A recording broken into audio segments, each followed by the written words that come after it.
എല്ലാവർക്കും നമസ്കാരം. വിജയുടെ ഗോട്ട് എന്ന് പറയുന്ന സിനിമ ഇപ്പൊ കണ്ട് പുറത്തിറങ്ങിയതേ ഉള്ളൂ. അതായത് പുലർച്ചെ 4 മണിയുടെ ഷോ ആണ് കണ്ടത്. ബാംഗ്ലൂരിൽ വെച്ചാണ് കണ്ടത്. ഇവിടെ ഫസ്റ്റ് ഷോ 4 മണിക്കാണ് സ്റ്റാർട്ട് ചെയ്തത്. നമ്മുടെ കേരളത്തിലും തമിഴ്നാട്ടിലൊക്കെ ചിലപ്പോൾ ഇതിന് മുമ്പ് സ്റ്റാർട്ട് ചെയ്തിട്ടുണ്ടാവും. ഫാൻ ഷോ ഒക്കെ 12 മണിക്ക് തന്നെ ചിലപ്പോൾ പല സെന്ററുകളിലും സ്റ്റാർട്ട് ചെയ്തിട്ടുണ്ടാവും. എന്തായാലും കർണാടകത്തിൽ 4 മണിക്കാണ് ഷോ സ്റ്റാർട്ട് ചെയ്തത്. ഞാൻ ഈ സിനിമ കണ്ടത് തമിഴ്നാട് കർണാടക ബോർഡറിലുള്ള ഒരു തിയേറ്ററാണ്. അതുകൊണ്ട് തന്നെ ഒരുപാട് തമിഴ് ഫാൻസ് അല്ലെങ്കിൽ വിജയുടെ ഒരുപാട് ആരാധകർ തിയേറ്ററിൽ ഉണ്ടായിരുന്നു. അതുകൊണ്ട് തന്നെ പടം തുടങ്ങിയത് മുതൽ ഫുള്ള് ബഹളായിരുന്നു. ശരിക്കും പറഞ്ഞാൽ പടത്തിൽ എന്താണ് സംഭവിച്ചതെന്ന് പോലും എനിക്കിപ്പോൾ മനസ്സിലാക്കാൻ പറ്റുന്നില്ല. കാരണം അത്രയ്ക്കും ബഹളായിരുന്നു. നമ്മളൊരു കംഫേർട്ട് സോണിൽ ഇരുന്ന സിനിമ കാണുന്ന പോലെ ആയിരുന്നില്ല ഈ ഒരു സിനിമ കാണുമ്പോൾ. പടം തുടങ്ങിയത് മുതൽ കയ്യടിയും ആർപ്പ് വിളിയും കൂക്കി വിളിയും ഇങ്ങനെയുള്ള കാര്യങ്ങളൊക്കെ കൊണ്ട് തിയേറ്റർ ആകെ ഒരു ബഹളം തന്നെയായിരുന്നു. ഈ ട്രെയിലറും കാര്യങ്ങളൊക്കെ പുറത്ത് വന്നപ്പോൾ മുതൽ അല്ലെങ്കിൽ അതിന് മുമ്പോ ഈ സിനിമയ്ക്ക് വലിയൊരു ഹൈപ്പോ കാര്യങ്ങളൊന്നും നമ്മുടെ സോഷ്യൽ മീഡിയയിൽ എവിടെയും കണ്ടിട്ടില്ല. ട്രെയിലർ ഇറങ്ങിയപ്പോഴും അത്ര വലിയൊരു ഇമ്പാക്ട് അല്ലെങ്കിൽ നമ്മളെ ഇംപ്രസ് ചെയ്യിപ്പിക്കുന്ന കാര്യങ്ങളൊന്നും തന്നെ ട്രെയിലറിലും ഉണ്ടായിരുന്നില്ല. അതുകൊണ്ട് തന്നെ വലിയൊരു പ്രതീക്ഷയൊന്നും ഇല്ലാതെയാണ് സിനിമ കാണാൻ പോയത്. പക്ഷെ എന്തായാലും നിങ്ങളൊരു വിജയ് ഫാൻ ആണെങ്കിൽ അല്ലെങ്കിൽ വിജയുടെ സിനിമകൾ ഇഷ്ടപ്പെടുന്ന ഒരാളാണെങ്കിൽ ഈ സിനിമ എന്തായാലും ഇഷ്ടപ്പെടും. ഒരു വിജയ് ഫാൻസിന് തിയേറ്ററിലിരുന്ന് ആഘോഷിക്കാൻ പറ്റിയ വകകളൊക്കെ ഈ സിനിമയിലുണ്ട്. ഒന്നാമത് എടുത്തു പറയേണ്ടത് ആക്ഷൻ സീക്വൻസ്, അതൊക്കെ വളരെ ഗംഭീരമായിട്ട് തന്നെ എടുത്തിട്ടുണ്ട്. പിന്നെ പല കാർ ചേസിംഗ് ഉണ്ട്. പിന്നെ അതേപോലെ തന്നെ സോങ്സ് ഒന്നും അത്ര വലിയൊരു ഇമ്പാക്ട് ഉള്ളതായിട്ട് എനിക്ക് തോന്നുന്നില്ല. പിന്നെ ഡാൻസ് വിജയുടെ കാര്യത്തിൽ ഒന്നും പറയേണ്ടതില്ലല്ലോ. അതിൽ ഡാൻസ് ഒക്കെ വളരെ ഭംഗിയായിട്ട് തന്നെ ചെയ്തിട്ടുണ്ട്. പക്ഷെ സോങ്സ് ഒന്നും അത്ര ഭംഗിയായിട്ട് എനിക്ക് തോന്നുന്നില്ല. പിന്നെ ഒരു മെലഡി സോങ് ഉണ്ട്, സ്നേഹയും വിജയും ഒക്കെ ഉള്ള ഒരു കോമ്പിനേഷനിലുള്ള, അത് കുറച്ച് അതായത് നമുക്ക് കേട്ടിരിക്കാൻ ഒരു സുഖം തോന്നിയ ഒരു സോങ് ആണ്. ബാക്കി എല്ലാ പാട്ടുകളും അത്ര ഒരു നല്ലതായിട്ട് എനിക്ക് തോന്നിയില്ല. ഇതിന്റെ മ്യൂസിക് ശരിക്കും പറഞ്ഞാൽ എനിക്ക് ഇഷ്ടപ്പെട്ടിട്ടില്ല. ഇത് എന്റെ അഭിപ്രായമാണ്, പലർക്കും പല അഭിപ്രായങ്ങളായിരിക്കും.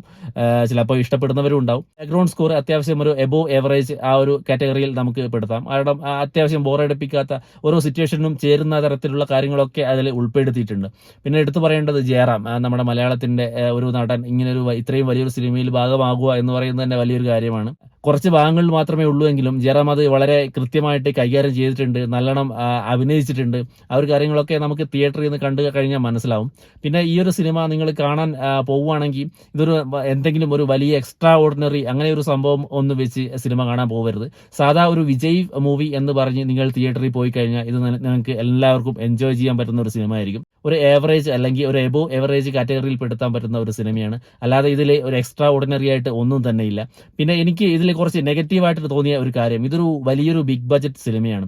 ഒരു 300-400 കോടി മുടക്കിയ ഒരു സിനിമ എന്ന് പറയുമ്പോൾ അത് നമ്മുടെ ഹിന്ദി സിനിമകൾ പോലും ഇത്രയും വലിയ മുതൽ മുടക്കി എടുക്കുന്നത് വളരെ കുറഞ്ഞ സിനിമകൾ മാത്രമേ ഉള്ളൂ. അപ്പൊ ഇത്രയും വലിയ പൈസയൊക്കെ ഈ ഒരു സിനിമയ്ക്ക് വേണ്ടി ഇൻവെസ്റ്റ് ചെയ്യുമ്പോൾ ഇതിന്റെ VFXും കാര്യങ്ങളൊക്കെ കുറച്ചുകൂടെ ബെറ്റർ ആക്കാമായിരുന്നു എന്ന് നമുക്ക് തോന്നിപ്പോകും. ഒരു ഉദാഹരണം പറയുവാണെങ്കിൽ ഇതിലൊരു ട്രെയിൻ ഫൈറ്റ് ഉണ്ട്. അത്യാവശ്യം നല്ല ഫൈറ്റ് സീക്വൻസ് ആയിരുന്നു അത്. പക്ഷെ ആ ഒരു സീക്വൻസിൽ ഒരു ട്രെയിൻ ബ്ലാസ്റ്റ് നടക്കുന്നുണ്ട്. അപ്പോൾ അതൊക്കെ ശരിക്കും VFX ആണെന്ന് നമുക്ക് കാണുന്ന പ്രേക്ഷകർക്ക് തോന്നുന്നുണ്ട്. കാരണം ആ ഒരു രീതിയിലാണ് അത് എടുത്തു വെച്ചിരിക്കുന്നത്. സ്ക്രീനിൽ അത് വിസിബിൾ ആണ്. കുറച്ചുകൂടെ അതൊക്കെ നന്നാക്കിയിരുന്നെങ്കിൽ കുറച്ചുകൂടെ നന്നാവുമായിരുന്നു എന്ന് നമുക്ക് തോന്നിപ്പോകും. അതേപോലെ തന്നെ ഒരു ജമ്പ് ഉണ്ട്, ഒരു പാരാചൂട്ടൊക്കെ വെച്ചിട്ടുള്ള ജമ്പ് ചെയ്യുന്ന വിജയ്.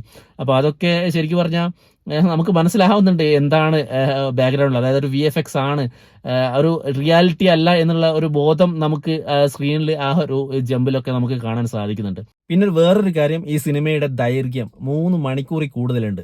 കാരണം ചില സീനുകളൊക്കെ ഇങ്ങനെ കുത്തിക്കയറ്റി, ആവശ്യമില്ലാത്ത സീനുകളൊക്കെ കുത്തിക്കയറ്റി ഇങ്ങനെ നീട്ടിക്കൊണ്ടുപോകുന്ന പോലെ നമുക്ക് തോന്നുന്നുണ്ട്. അതായത് ആവശ്യമില്ലാത്ത കോമഡികളും അങ്ങനത്തെ ഒക്കെ കുത്തിക്കയറ്റിയതുപോലെ എനിക്ക് തോന്നുന്നുണ്ട് പേഴ്സണലി. ശരിക്കും പറഞ്ഞാൽ അത്രയ്ക്ക് നീട്ടേണ്ടി ഇരുന്നില്ല. ഒരു 2.5 മണിക്കൂർ അല്ലെങ്കിൽ 2.25 മണിക്കൂർ കൊണ്ട് ഒരു തീരേണ്ട പടമാണ്. ശരിക്കും പറഞ്ഞാൽ അത്രയ്ക്ക് വേണ്ടിയിരുന്നില്ല. ആവശ്യമില്ലാത്ത കുറേ സീനുകളൊക്കെ ഇതിൽ കട്ട് ചെയ്ത് മാറ്റാമായിരുന്നു എനിക്ക് പേഴ്സണലി തോന്നി. എന്തായാലും ഈ ഒരു സിനിമ നിങ്ങൾ തിയേറ്ററിൽ കാണുവാണെങ്കിൽ ഒരിക്കലും നിങ്ങൾക്ക് നിരാശപ്പെടേണ്ടി വരില്ല. കാരണം ഒരു വിജയ് സിനിമയ്ക്ക് വേണ്ട എല്ലാ സംഭവങ്ങളും ഈ ഒരു സിനിമയിലുണ്ട്. ഇതിൽ പ്രധാനപ്പെട്ട കാര്യം, വിജയ് ഇതിൽ ഡബിൾ റോൾ ആണെന്ന് എല്ലാവർക്കും അറിയാം, അച്ഛനും മകനും. അതൊക്കെ വളരെ ഗംഭീരമായിട്ട് തന്നെ നമ്മൾ സ്ക്രീനിൽ കാണാൻ പറ്റുന്നുണ്ട്. പിന്നെ ഈ ഒരു കുറച്ചു കാലം മുമ്പ് ഇതിന്റെ വിജയുടെ മകന്റെ ഒരു പോസ്റ്ററൊക്കെ കണ്ടിട്ട് വളരെ നെഗറ്റീവായിട്ട് സോഷ്യൽ മീഡിയയിലൊക്കെ വന്നിട്ടുണ്ടായിരുന്നു. പക്ഷെ സ്ക്രീനിൽ അതൊക്കെ കാണുമ്പോൾ എനിക്ക് വലിയ മോശമായിട്ടൊന്നും തോന്നില്ല. അങ്ങനെയുള്ള ആ ഒരു അപ്പിയറൻസ് ഒന്ന് കണ്ടിട്ട് എനിക്ക് വലിയ മോശമായിട്ടൊന്നും തോന്നിയില്ല. അതൊക്കെ വളരെ നന്നായിട്ട്, അല്ലെങ്കിൽ വിജയുടെ ഒരു ചെറുപ്പകാലമൊക്കെ കാണിക്കുമ്പോൾ അങ്ങനെ കാണിക്കാൻ പറ്റും. അത് അല്ലാതെ അതിൽ കൂടുതൽ എന്താ പറയുക, ബോറാക്കാൻ അല്ലെങ്കിൽ ഒരു ബോറാണെന്നൊന്നും ആർക്കും പറയാൻ കഴിയില്ല. ആ ഒരു സിനിമ കാണുമ്പോൾ ആ പോസ്റ്ററിൽ എന്തോ ഒരു മിസ്റ്റേക്ക് പറ്റിയതായിരിക്കാം, ആ ഒരു അല്ലെങ്കിൽ എഡിറ്റിംഗിൽ പറ്റിയ ഒരു അബദ്ധമായിരിക്കാം. എന്തായാലും സിനിമയിൽ അങ്ങനെയുള്ള കാര്യങ്ങളൊന്നുമില്ല. ഒക്കെ വളരെ ഗംഭീരമായിട്ട് തന്നെ എടുത്തു വെച്ചിട്ടുണ്ട്. പിന്നെ ഇതിൽ ക്ലൈമാക്സിലോട്ടേക്ക് വരുമ്പോൾ പല കാര്യങ്ങളൊക്കെ ഒളിഞ്ഞിരിപ്പുണ്ട്. അതായത് അച്ഛനും മകനും തമ്മിലുള്ള ആ ഒരു കണക്ഷൻ, ഒരുപാട് സംഭവങ്ങൾ ഇതിൽ ഉണ്ട്. അതൊക്കെ പറഞ്ഞു കഴിഞ്ഞാൽ ചിലപ്പോൾ സ്പോയിലർ ആയിപ്പോവും. പിന്നെ ഇതിന്റെ വില്ലൻ അതാണ് ഞാൻ പറഞ്ഞത്, ഒരുപാട് കാര്യങ്ങൾ ഇതിന്റെ ബാക്ക്ഗ്രൗണ്ടിലുണ്ട്. അപ്പോൾ അതൊക്കെ പറഞ്ഞു കഴിഞ്ഞാൽ ചിലപ്പോൾ സ്പോയിലർ ആയിപ്പോവും. എന്തായാലും ഇതിന്റെ ആക്ഷൻ സീക്വൻസ് ഒക്കെ വളരെ ഗംഭീരമായിട്ട് എടുത്ത ഒരു സിനിമയാണ്. ഇത് തിയേറ്ററിൽ നിന്ന് മാത്രമേ അതൊക്കെ നമുക്ക് എൻജോയ് ചെയ്യാൻ പറ്റൂ. ഇനിയൊരു വിജയ് സിനിമ നമുക്ക് തിയേറ്ററിൽ ഇതുപോലെ എൻജോയ് ചെയ്യാൻ പറ്റുമെന്ന് അറിയില്ല. ഇനിയൊരു സിനിമ കൂടെ വരുന്നുണ്ടെന്ന് പറയുന്നുണ്ട്.